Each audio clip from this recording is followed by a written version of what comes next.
Hi, welcome to Ikate's Crossing as we continue exploring this tarot book, The Elements of Tarot. Okay, so we continue exploring that. We're up to the minor arcana here.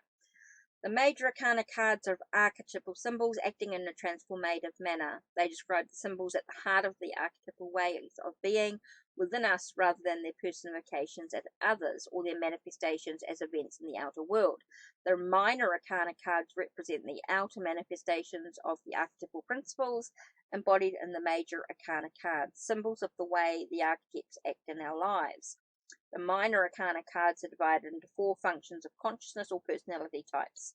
The pentacles, which are sensation in the element earth, wands, which are intuition in the element fire, swords talk about thinking in the element air, and cups talk about feeling in the element in water. Until this century, the 16th court cards, which are similar to the face cards in a playing card deck, with the addition of the four pages or princesses, and the four numbered minor arcana cards were indistinguishable from a playing card deck. The court cards had similar images of kings, queens, knights, and pages holding the symbols of the four suits. The minor arcana cards had only numbers of pentacles, swords, cups, or wands corresponding to the card numbers, like the pips on playing cards. Often their patterns were geometric and like mandalas. There was no divinatory information at all in either the court cards or minor arcana. Waite states that while the major arcana belongs to the divine dealings of philosophy, the minor arcana remain in the domain of fortune-telling. Indeed, he calls them the lesser arcana and warns us not to be taken in by the designs of the cards when they seem to exceed their stated divinatory meaning. The Pictorial Key to the Tarot, pages 168 to 9, is another book that you need to maybe look into. In a general sense, there is a hierarchy of strength and value in the three classes of tarot cards, the 22 major arcana cards being archetypes are the strongest. The 16 court cards are personifications or character types representing the archetypal energies, which are next stronger, and the cards numbered from ace to 10 are a series or sequence of events or experiences through which the archetypes come into being in day-to-day life situations. The tarot embodies three levels of operation in the following scheme: major arcana, archetypal influences, depth psychology work; court cards is character or personality types, sub-personality work; and numbered cards are experiences and events, divinatory work.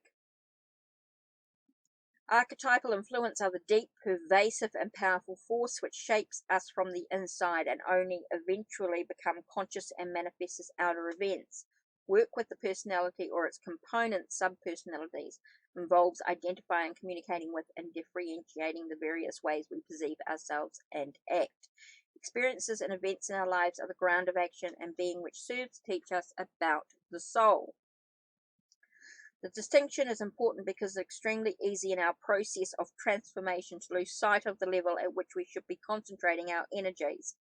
While there is almost a combination of influences from all three levels and an understanding of their relative importance and potential integration, their distinct qualities should be clear to us, otherwise we may place undue importance upon minor aspects of our lives and overlook the more significant but less obvious deeper archetypal influences which are also in action.